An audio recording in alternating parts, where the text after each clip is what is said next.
معراج النبی صلی اللہ تعالیٰ علیہ وسلم۔ حضور کا سفر معراج۔ ہم نے پچھلے جمعے کہا تھا کہ ایک جمعہ اس موضوع پر کہ حضور نے اللہ رب العزت کا دیدار کیا، اور یہ ہم نے پچھلے جمعۃ المبارک کے اندر کچھ لوگوں نے یہ کہا کہ حضور علیہ الصلوۃ والسلام کو اللہ کا دیدار نہیں ہوا۔ یہ کہا کہ وہاں حضور علیہ الصلوۃ والسلام نے حضرت جبرائیل امین کو اپنی اصلی صورت کے اندر دیکھا، 600 پروں کی اصل حالت کے اندر حضرت جبرائیل امین علیہ السلام کو دیکھا۔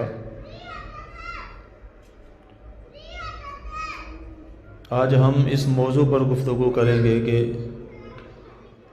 اہل سنت و جماعت اور جمہور فقہا کا جو موقف ہے کہ حضور علیہ الصلوۃ والسلام کو اللہ نے اپنے دیدار کا شرف عطا فرمایا ہے، کہ محبوب کو عرش پر بلانا تھا، دیدار کی طلب تھی، معراج تو ایک بہانہ تھا۔ ہمارے پاس اہل سنت و جماعت ہونے کے باوجود بہت سارے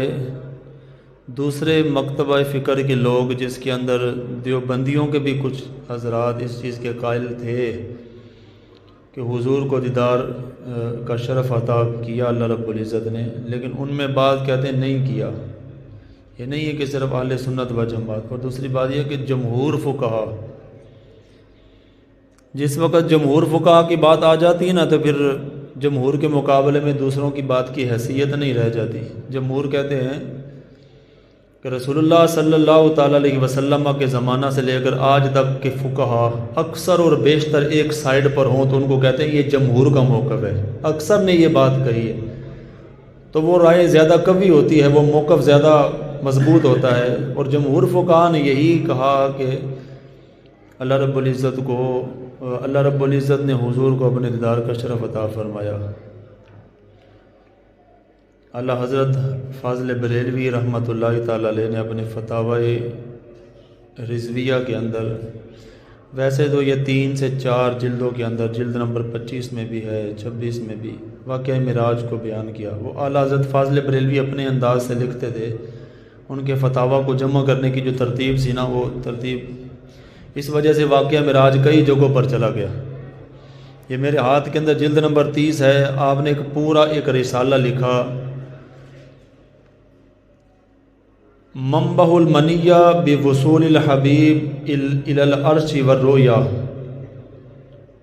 کہ حضور علیہ الصلوۃ والسلام کی رسائی عرش تک، اور حضور علیہ الصلوۃ والسلام کو اللہ رب العزت نے اپنے دیدار کا شرف عطا فرمایا۔ اعلیٰ حضرت فاضل بریلوی رحمۃ اللہ علیہ نے اس کے اوپر پھر صحابہ کرام علیہم رضوان کا موقف لکھا، اس کے بعد تابعین کا موقف لکھا، اور اس کے بعد ائمہ مجتہدین کا موقف لکھا۔ چلتے چلتے آج تک جو بڑے بڑے لوگ تھے نا، ان میں سے ایک ایک دو کا موقف لکھتے ہوئے، یعنی 1450 سال کی امت کا موقف بیان کیا کہ اس مسئلہ کے اوپر اہل سنت و جماعت کے علاوہ بھی جمہور کا موقف کیا تھا، صحابہ سے تابعین، پھر ائمہ مجتہدین سے لے کر آج تک۔ ہم نے لاسٹ جمعۃ المبارک کے اوپر ایک حدیث مبارکہ بیان کی تھی، جس کو امام بخاری علیہ الرحمہ نے اپنی صحیح بخاری کے اندر نقل فرمایا، اور سورۃ النجم کے اندر فرمایا فَأَوْحَىٰ إِلَىٰ عَبْدِهِ مَا أَوْحَىٰ، کہ ہم نے وحی فرمائی اپنے بندے کو وحی فرمانا۔ اور ہم نے لاسٹ جمعۃ المبارک کے اوپر کہا تھا یہ وحی وہ تھی کہ جو رب کریم نے نماز جیسا اہم فریضہ رسول اللہ کی امت کو عطا فرمایا، وہ کسی فرشتے کے ذریعے سے نہیں، بلا واسطہ رب نے اپنے محبوب کی امت کو نماز جیسا تحفہ عطا فرمایا، یعنی اتنا بڑا فرض نماز۔ باقی 1,24,000 کم و بیش انبیاء اور رسول تشریف لائے، ان کے پاس جو بھی پیغام آتا تھا نا، حضرت جبریل امین ہی لے کر آتے تھے۔ صرف 2 مرتبہ حضرت موسیٰ علیہ الصلوۃ والسلام سے رب کریم طور پر ہم کلام ہوا، 2 مرتبہ، حدیث طیبہ کے اندر آتا ہے 2 مرتبہ رب کریم ہم کلام ہوا طور حضرت موسیٰ علیہ وہ بھی مفسر لکھا کہ 70,000 پردے تھے اس کلام کے درمیان کہ جب رب کی آواز حضرت موسیٰ علیہ السلام کو آتی تھی، وگرنہ جو بھی پیغام آتا تھا نا حضرت جبریل امین علیہ السلام ہی لے کر آتے تھے۔ لیکن یہ بھی ایک بات کہ ہم نے کہا تھا ایک مقام سدرۃ المنتہا پر حضرت جبریل امین نے بھی جا کر کہا حضور آگے تو نہیں جا سکتا، اگر گیا تو میں تو چل کر راہ پہنچاؤں گا۔ اس کا مطلب ہے کہ سدرہ پر حضرت جبریل امین رک گئے ہیں اور آگے رب کا عرش آتا ہے، سدرہ سے آگے عرش آنا ہے۔ عرش تک جو ہے نا وہ تو مکان ہے، مکان جگہ ہے، ٹھہر سکتا ہے بندہ۔ جو عرش سے اوپر ہے نا اس کو کہتے ہیں لا مکان، وہ تو مکان ہی نہیں ہے، وہاں پر ٹھہرنا ممکن ہی نہیں ہے۔ سدرہ پر حضرت جبریل امین رکے، آگے عرش ہے اور رب کریم عرش سے بھی آگے کی بات ہے۔ جب سرکار آگے پھر گئے نا تو وہ رف آپ کو لے گیا، تو پھر آپ فرمایا آگے ایک نور آیا تو نور نے مجھے وہ گھیر لیا۔ حدیث طیبہ کے اندر وہ سارا ذکر اس کے اندر موجود ہے۔ تو اس وقت ہم نے پچھلے جمعۃ المبارک کے اندر جو بات لاسٹ بیان کی تھی نا وہ یہ تھی کہ قرآن مجید فرقان حمید کے اندر رب کریم نے فرمایا کہ اس امت کے لیے نمازیں 50 فرض پہلے سے لکھی ہوئی تھی، اور اللہ کی لکھی ہوئی باتیں بدلتی نہیں ہیں۔ ہم نے کہا تھا اللہ نے پھر 5 کر دی حضور علیہ السلام، یہ بڑی مشہور حدیث ہے، یہ تو سن کے ہم جوان ہوئے، یہ سن کے ہم جوان۔ لیکن اس حدیث پاک کا ایک اور حصہ بھی ہے جو میں اس وجہ سے یہ تمہید میں نے بیان کی سابقہ جمعے کی، اس حدیث مبارکہ کا اگلا حصہ بھی ہے کہ یعنی اس معراج کی رات اس امت پر رب نے اتنا کرم فرمایا کہ 50 نمازیں 5 کی اور کہا ثواب 50 کا ملے گا، صرف نمازیں نہیں ہیں۔ اس لا تبدیل لکلمات اللہ کی وجہ سے وہ ضابطہ بیان کیا گیا کہ جو قیامت تک کے مسلمانوں کے لیے آسانیاں پیدا فرما دی گئی۔ امام بخاری علیہ الرحمہ نے اپنی صحیح بخاری کے اندر نقل فرمایا کہ ہمارے آقا مولا صلی اللہ تعالیٰ علیہ وسلم نے فرمایا کہ رب کریم نے فرمایا یا محمد انہن 5 صلوات کل یوم و لیلۃ لکل صلاۃ 10، کہ ہر دن اور رات کے اندر آپ کی امت پر 5 نمازیں فرض ہیں، کل یوم و لیلۃ لکل صلاۃ 10، ایک نماز 10 کے برابر ہے۔ سرکار نے فرمایا، رب فرماتا ایک نماز 10 کے برابر، فلذالک 50 صلاۃ، اسی وجہ سے اس کو کہا گیا کہ 50 نمازیں۔ آگے یہ اس حدیث مبارکہ سے آگے جو معراج کی رات امت پر کرم فرمایا نا رب کریم نے فرمایا ومن ہم بحسنۃ فلم یعملها کتبت له حسنۃ، جو بندہ صرف اپنے ذہن کے اندر تصور کرے نا کہ یار میں یہ نیکی کروں گا، فرمایا رب فرشتوں کو کہتا ہے اس کے کھاتے کے اندر ایک نیکی لکھ دو۔ سوچا اس نے صرف میں تو بیٹھے بیٹھے کہوں میں اللہ پیسے دے میں مسجد بناواں گا، مجھے اللہ پیسے دے میں غریبوں کی مدد کروں گا۔ فرمایا ومن ہم بحسنۃ فلم یعملها، عمل کوئی نہیں کیتا انہیں، بس ایویں ذہن کے اندر سوچیا۔ رب فرماتا ہے فرشتوں کو کہ اس کے کھاتے کے اندر ایک نیکی لکھ دو۔ یہ معراج کی رات یہ تحفہ امت کو عطا فرمایا گیا، اور فرمایا فَإِنْ عَمِلَهَا كُتِبَتْ لَهُ عَشْرًا، اور جو پھر اس نیکی کو کر لے رب اس ضابطے کی بنیاد پر فرماتا ہے فرشتوں کو اس کو ایک نہیں 10 کے برابر ثواب عطا فرماؤ۔ وہ ایک نماز 10 کے برابر اور 50 5 نمازیں 50 ہو گئی۔ اس دن ہم رسول اللہ کی امت کو یہ بھی ملا کہ ایک نیکی کرے تو اس کو 10 کے برابر ثواب ملے گا۔ لا تبدیل لکلمات اللہ، اللہ اپنی باتوں کو بدلتا نہیں ہے۔ اور اتنا کرم فرمایا کہ ظاہر سی بات ہے جب بندہ نیکی سوچے تو فرشتہ لکھ دیتا ہے، اس کا الٹ اس کا اپوزٹ بھی تو ہونا چاہیے تھا نا کہ بندہ ایک گناہ دل کے اندر سوچتا ہے کہ یار میں نعوذ باللہ میں یہاں سے جاؤں گا تو رات کو میں جا کر جیسے ہمارے نوجوان ہوتے میں گانا سنوں گا، فلم دیکھوں گا، تو یہ بھی تو سوچا نا ایک گناہ اس نے۔ تو اب سرکار نے فرمایا فرشتوں کو حکم نہیں ہوتا، نہیں لکھ نہیں سکتے فرشتے۔ ہمارے آقا مولا صلی اللہ تعالیٰ علیہ وسلم نے فرمایا فلم یعملها، جب تک وہ بندہ اس گناہ پر عمل نہ کرے تب تک فرشتے کو لکھنے کا حکم نہیں ہوتا۔ گناہ کر بھی لے پھر بھی فرشتے کو حکم نہیں ہوتا، اس کو کہتے ہیں ٹھہر جاؤ، ہو سکتا ہے توبہ کر لے، ہو سکتا ہے شرمندہ ہو کر کہے یا اللہ معاف کر دے، گناہ ہو گیا ہے۔ جس وقت کر کے بھول جائے نا فرمایا ایک گناہ کیا ہے تو ایک ہی اس کے کھاتے کے اندر لکھا جائے گا۔ یہ اتنی کرم نوازی حضور کی امت پر رب کریم نے فرمائی ہے، نیکی بندہ سوچے تو ایک کرے تو 10، اور گناہ سوچے تو کوئی نہیں، کر بھی لے تو کوئی نہیں، اور کر کے بھول جائے تو پھر بھی ایک اس کے کھاتے کے اندر، اور وہ بھی اس کو یہ مہلت دی گئی کہ شاید توبہ کر لے۔ اللہ اکبر۔ اور جس وقت بندہ توبہ کر لیتا ہے نا، اسی گناہ کو پھر اللہ اسی گناہ کو نیکی کے اندر تبدیل فرما دیتا ہے۔ جو اس نے گناہ کیا پھر اس نے توبہ کی، اس گناہ کو اللہ اس کے کھاتے کے اندر نیکی میں تبدیل فرما دیتا ہے۔ ہم تو مائل بکرم ہیں کوئی سائل ہی نہیں، رب کہتا ہے ہم تو مائل بکرم ہیں کوئی سائل ہی نہیں، راہ دکھلائیں کسے کوئی راہ رو منزل ہی نہیں۔ رب کی رحمت آواز دیتی ہے آ جا میرے بندے، لیکن یہاں بندے کو فرصت ہی نہیں۔ اس معراج کی رات نماز بھی ملی، اور اس معراج کی رات سرکار کی امت پر یہ کرم بھی ہوا کہ ایک نیکی 10 نیکیوں کے برابر۔ آج تو صرف ہم سنتے ہیں نا، تو جس دن قیامت کا دن ہوگا نا، ایک نیکی کتنی باری ہوتی ہے اس دن پتہ چلے گا۔ ایک نیکی سکی ماں، سکی اولاد، کوئی بھی ایک نیکی محشر کے میدان میں کسی کو نہیں دے گا۔ ماں بیٹوں کو، بیٹیوں کو بھول جائے گی، اولاد ماں باپ کو بھول جائے۔ ایک نیکی کی قدر و قیمت اس دن پتہ چلے گی کہ نیکی ہوتی کیا ہے۔ ہماری گفتگو یہ تھی کہ حضور صلی اللہ تعالی علیہ وسلم کو رب کریم نے اپنے دیدار کا شرف عطا فرمایا۔ اللہ حضرت فاضل بریلوی نے فتاوی رضویہ جلد نمبر 30 کے اندر ایک پورا رسالہ لکھا، منبح المنیہ بوصول الحبیب الی العرش والرؤیا۔ حدیث مبارکہ کو نقل کرتے ہوئے امام اہل سنت مجدد دین و ملت امام محمد رضا خان فاضل بریلوی رحمۃ اللہ تعالی علیہ، آپ نے فرمایا امام احمد بن حنبل نے اپنی مسند کے اندر حضرت عبداللہ ابن عباس رضی اللہ تعالی عنہ سے روایت نقل فرمائی۔ حضرت عبداللہ ابن عباس رضی اللہ تعالیٰ عنہ فرماتے ہیں، مجھے سرکار نے یہ جملے ارشاد فرمائے، قال رسول اللہ صلی اللہ تعالیٰ علیہ وسلم رأیت ربی عز وجل، کہ سرکار نے ہمیں خود یہ کہا کہ میں نے اپنے دیدار کا شرف عطا کیا ہے۔ مجھے اللہ نے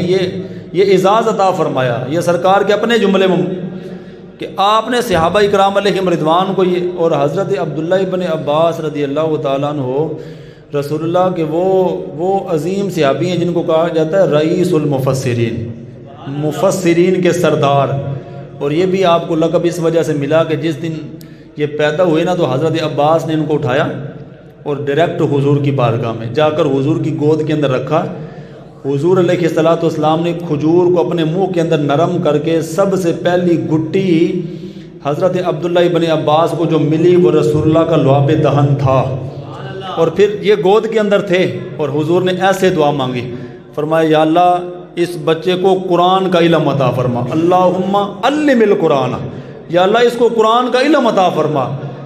اور آپ نے ایک تفسیر لکھی، تفسیر ابن عباس، اور رسول اللہ کی دعا مبارک اور آپ کی منہ مبارک کا لعاب دہن مبارک حضرت عبداللہ ابن عباس جب آپ کی پہلی خوراک بنا تو اللہ نے پھر آپ کو قرآن کے بارے میں وہ فہم عطا فرمایا۔ ان کو کہا جاتا ہے کہ قیامت تک جو بھی قرآن کی تفسیر لکھے، ان سب مفسرین کے سردار جو ہیں وہ حضرت عبداللہ ابن عباس ہیں۔ وہ کہتے تھے ہمیں آقا مولا صلی اللہ تعالی علیہ وسلم نے فرمایا رأیت ربی، میں نے اللہ کو خود دیکھا۔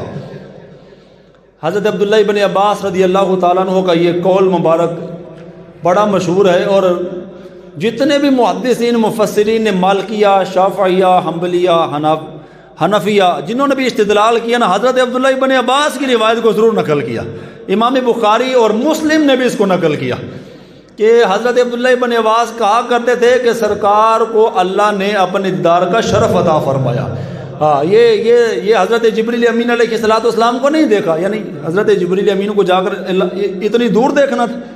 کہ وہاں پر جا کر حضرت جبریل امین تو سرکار کے پاس روزانہ صبح و شام آتے جاتے تھے، جہاں بھی حضور دیکھ سکتے تھے، اتنی دور سرکار نے جا کر دیکھ۔ اور پھر اللہ حضرت فاضل بریلوی علیہ الرحمہ نے لکھا کہ امام جلال الدین سیوطی نے خصائص کبریٰ کے اندر، اور علامہ عبد الرؤف مناوی نے تفسیر شرح جامع صغیر کے اندر اس کو نقل فرمایا۔ اور مسلمانوں یہ وہ معتبر رائٹر ہیں، جلال الدین سیوطی جیسے تو بندے وہ ہیں کہ جن کو سرکار نے 70 مرتبہ جاگتے ہوئے دیدار کا شرف نصیب فرمایا۔ یہ تو میرے جیسے بندے کی تو بندہ تو بات رد کر دے گا۔ جو بندہ سرکار کو ظاہری ہے یا ایک خواب بھی نہیں ہے، جاگتے ہوئے دیکھا سرکار 70 مرتبہ، اور سرکار نے فرمایا جس نے مجھے خواب کے اندر دیکھا وہ جاگتے ہوئے ضرور دیکھے گا، اس سے پہلے اس کو موت بھی نہیں آئے گی۔ 70 مرتبہ تو جاگتے ہوئے دیکھا، اس کا مطلب ہے خواب کے اندر کتنی بار یہ وہ لوگ ہیں۔ اور آپ نے لکھا یہ حدیث مبارکہ صحیح ہے جس کو حضرت عبداللہ ابن عباس بیان فرما رہے ہیں کہ سرکار نے رب کریم کا دیدار حاصل کیا، یہ شرف آپ کو عطا فرمایا گیا۔ اور فرمایا جلال الدین سیوطی نے خصائص کبریٰ کے اندر، عبد الرؤوف مناوی نے تفسیر شرح جامع صغیر کے اندر اس کو نقل فرمایا، اور اعلی حضرت فاضل بریلوی رحمۃ اللہ تعالی علیہ نے دوسری حدیث مبارکہ نقل کرتے ہوئے فرمایا ان اللہ تعالی آتا موسیٰ الکلام وآتانی رؤیا لوجہہ وفضلنی بالمقام المحمود والحوض المورود۔ حضور صلی اللہ تعالیٰ علیہ وسلم نے فرمایا کہ اللہ تعالیٰ نے حضرت موسیٰ علیہ السلام کو کلام عطا فرمایا، یعنی طور پر اللہ ہم کلام ہوا نا، فرمایا اللہ نے ان کو کلام عطا فرمایا، وآتانی رؤیا، اور اللہ نے مجھے دیدار کا شرف عطا فرمایا۔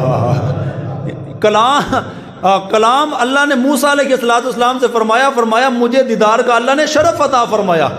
اور فرمایا اللہ نے مجھے دیدار کا شرف عطا فرما کر یہ فضیلت فضلنی، یہ فضیلت بھی اللہ نے مجھے عطا فرمائی، اور شفاعت کبریٰ کے ساتھ مجھے خاص کر کے یہ فضیلت بھی اللہ نے مجھے عطا فرمائی۔ اور فرمایا کل حوض کوثر پر ہیں جام پلانے کی اجازت بھی رب کریم مجھے ہی عطا فرمائے گا۔ یہ فضیلت سرکار کی وہ ہیں کہ جو صرف سرکار کے ساتھ خاص ہیں، اور سرکار اس بات پر کتنا فخر بیان کرتے تھے، اور کس طرح سرکار اس بات کو فخری انداز میں ہیں کہ فضلنی، رب نے مجھے اس بات پر فضیلت عطا فرمائی ہے کہ مجھے دیدار کا شرف بھی بخشا، اور شفاعت کبریٰ جیسی عظیم نعمت بھی اللہ عطا فرمائے گا، اور حوض کوثر کے اوپر بھی اللہ مجھے یہ اجازت عطا فرمائے گا۔ اور اعلیٰ حضرت فاضل بریلوی رحمۃ اللہ تعالی علیہ نے دوسری حدیث مبارکہ کو نقل کرتے ہوئے فرمایا یہی محدثین یعنی امام جلال الدین سیوطی اور امام عبد الرحمن مناوی، اور انہوں نے اس کے علاوہ اس حدیث مبارکہ کو نقل فرمایا کہ رسول اللہ صلی اللہ تعالی علیہ وسلم نے فرمایا قال لی ربی نخلت ابراہیم خلتی وکلمت موسیٰ تکلیما وآتیتک یا محمد کفاہ۔ فرمایا حضرت ابراہیم کو اللہ نے خلیل اللہ اپنا دوست کہا، یہ ان کے لیے بڑے اعزاز کی بات ہے کہ اللہ کا دوست۔ فرمایا ابراہیم کو اللہ نے خلیل اللہ کہا، اور مجھے یہ شرف عطا فرمایا کہ مجھے اللہ نے حبیب اللہ کہا، اللہ کا محبوب، اللہ کا دوست، اللہ کا محبوب۔ اور آگے سرکار نے فرمایا موسیٰ علیہ السلام کو اللہ نے گفتگو کر کے یہ شرف عطا فرمایا، اور مجھے کیا فرمایا؟ فرمایا یا محمد، اے محمد صلی اللہ تعالیٰ علیہ وسلم، کہ ہم نے آپ کو بغیر حجاب کفاہ یا محمد کفاہا، فرمایا بغیر حجاب بغیر پردے کے ہم نے آپ کو دیدار کا شرف عطا فرمایا تھا۔ یہ اصل بات ہے۔ بعد میں ان لوگوں نے کہا کہ جنہوں نے یہ بھی مانا نا کہ سرکار کو اللہ نے دیدار کا شرف عطا فرمایا تھا، لیکن وہ بھی اللہ رب العزت نے اپنے دل کی آنکھوں سے دیکھا، یہ بھی حدیث مبارکہ ہے۔ اس کو بھی اعلیٰ حضرت فاضل بریلوی نے لکھا، غلام رسول سعیدی صاحب نے شرح صحیح مسلم کے اندر بھی لکھا، یہ بھی ہے۔ سرکار نے خود یہ جملے ارشاد فرمائے، فرمایا رب کریم نے میرے سر کی آنکھوں کو میرے دل کی آنکھوں کے اندر معاف فرمایا، اور میں نے اپنے دل کی آنکھوں سے اپنے رب کا دیدار کا شرف حاصل کیا تھا۔ یہ حدیث مبارکہ بھی ہے۔ لیکن اعلیٰ حضرت فاضل بریلوی رحمۃ اللہ تعالیٰ نے امام جلال الدین سیوطی، عبد الرحمن مناوی، ان دونوں بزرگوں کے حوالے سے جو حدیث مبارکہ خاص طور پر نقل فرمائی نا، فرمایا یا محمد کفاہا، کہ ہم نے آپ کو جو دیدار عطا فرمایا وہ بغیر کسی پردے اور بغیر کسی حجاب کے ہم نے آپ کو دیدار کا شرف عطا فرمایا۔ یہ مسلمانوں یہ تو پورا ایک رسالہ ہے جس کو اعلیٰ حضرت فاضل بریلوی نے لکھا۔ میں صرف اس کے اندر سے چند ایک حوالہ جات کہ ہمارا اگر موقف ہے کہ حضور علیہ السلام معراج کی رات رب کو دیکھا اپنے سر کی آنکھوں سے، یہ اہل سنت و جماعت کا موقف ہے، تو یہ نہیں ہے کہ ایسے ہی کسی شیدے میدے دی گال ہے نا، اس کے اوپر 1400 سال کے محدثین کا اجماع کھڑا ہے۔ 1400 سال کے محدثین، مفسرین اور جمہور کا یہ موقف ہے، صرف سنیوں کا نہیں، کہ اللہ رب العزت نے معراج کی رات سرکار کو اپنے دیدار کا شرف عطا فرمایا، اور بغیر کسی پردے کے اللہ نے دیدار کا شرف عطا فرمایا تھا۔ فَكَانَ قَابَ قَوْسَيْنِ أَوْ أَدْنَىٰ، کہ 2 کوسوں کا فاصلہ رہ گیا تھا کہ جب رب کریم اللہ رب العزت کے نور کے اتنا قریب ہو گئے، اور آگے تو وہ کیفیت ہم بیان ہی نہیں کر سکتے نا کہ رب کریم کو دیکھا کیسے تھا۔ اور انشاءاللہ ہم وہ بخاری شریف کی حدیث مبارکہ کے جو مخالفین کو اعتراض کرنے کا موقع مل جاتا ہے، انہوں نے کہا کہ سیدہ عائشہ صدیقہ، یہ امام بخاری نے لکھا کہ سیدہ عائشہ صدیقہ فرمایا کرتی تھی کہ جس بندے نے یہ کہا کہ حضور نے معراج کی رات رب کو دیکھا ہے، فرمایا اس بندے نے جھوٹ بولا، یہ امام بخاری نے لکھا۔ اور مخالفین نے اس حدیث مبارکہ کو صرف استدلال بنا کر انہوں نے کہا نہیں، دیکھو امی عائشہ صدیقہ نے کہا کہ جس نے یہ کہا، اور امام بخاری نے لکھا۔ میں نے کہا امام بخاری علیہ الرحمہ نے اس حدیث مبارکہ کو کوٹ کیا نا، تو آگے امام بخاری کی حدیث کی شرح کرتے ہوئے ظاہر سی بات ہے اس حدیث مبارکہ کو میں نے اور تو نے تو بیان نہیں کرنا تھا، اس حدیث مبارکہ کا معنی کیا ہے، مطلب کیا ہے، مفہوم کیا ہے، اس کو کسی محدث نے ہی بیان کرنا تھا نا۔ اس حدیث مبارکہ کو دلیل بنا کر انہوں نے کہا کہ سیدہ عائشہ صدیقہ رضی اللہ تعالی عنہا یہ کہا کرتی تھی کہ جس نے یہ کہا کہ سرکار نے رب کریم کا دیدار حاصل کیا ہے، اس نے جھوٹ بولا۔ اس کے علاوہ بھی 2 باتیں اور، ایک حضور علیہ الصلوۃ والسلام کے بارے میں یہ سیدہ عائشہ صدیقہ، وہ ہمارا گفتگو کا موضوع نہیں، اس وجہ سے ہم حدیث کے اس حصے کو نہیں چھیڑیں گے، لیکن جس وقت مخالفین جو حضور کے علم غیب کے قائل نہیں، جس وقت وہ اس حدیث مبارکہ کو پڑھتے ہیں نا تو بڑے اچھلتے کودتے ہیں، بڑے اچھلتے کودتے ہیں۔ دیکھو سیدہ امی عائشہ صدیقہ رسول اللہ کے علم غیب کی نفی کر رہی ہے، انہوں نے کہا جس نے یہ کہا کہ حضور غیب کی بات جانتے ہیں تو اس نے جھوٹ بولا، وہ بڑا اچھلتے کودتے ہیں اس بات پر۔ یہ ہمارا موضوع نہیں ہے، ہم کبھی یہ علم غیب کے اوپر بات کریں گے تو ہم اس کا بھی سارا مسئلہ چٹا کٹا حل کر دیں گے۔ ابھی فی الحال جس حدیث مبارکہ کو انہوں نے معراج النبی کے حوالے سے بیان کیا کہ امی عائشہ صدیقہ کہتی تھی، فرمایا کرتی تھی کہ جس نے یہ کہا سرکار نے دیکھا رب کو، اس نے تو جھوٹ بولا۔ اور آگے قرآن مجید فرقان حمید کی آیت کریمہ بھی سیدہ عائشہ صدیقہ رضی اللہ تعالیٰ عنہ تلاوت فرمائے گا، لا تدرکہ الابصار، سورہ انعام کے اندر جا کر آیت نمبر 103، کہ کوئی آنکھ اللہ کو دیکھنے کی طاقت نہیں رکھتی، لا تدرکہ الابصار،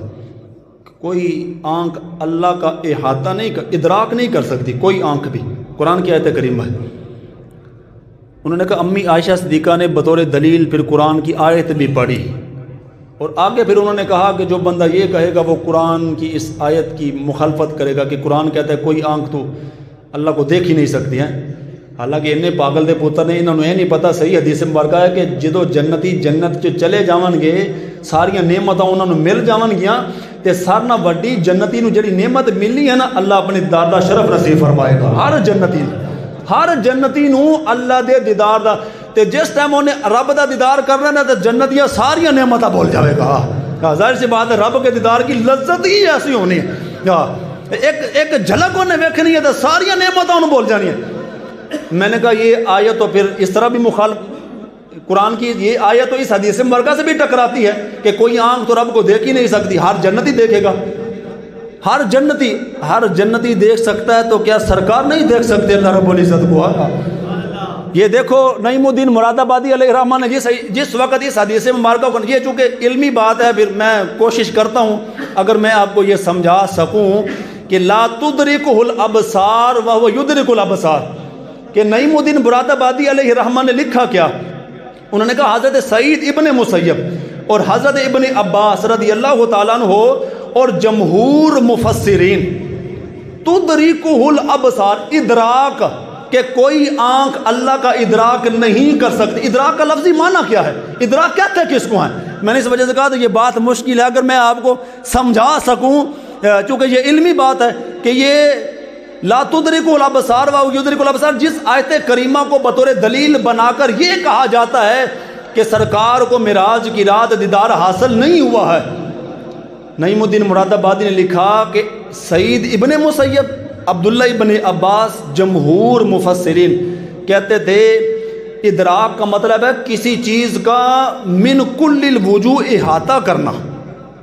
یعنی وہ چیز پوری کی پوری آپ اس کو دیکھ لیں یا پورا کا پورا اس چیز کو آپ گھیر لیں۔ فرمایا رب کی ذات تو وہ ہے، اس کی ذات کا پورا احاطہ تو کرنے کے کسی کے اندر طاقت ہی کوئی نہیں ہے۔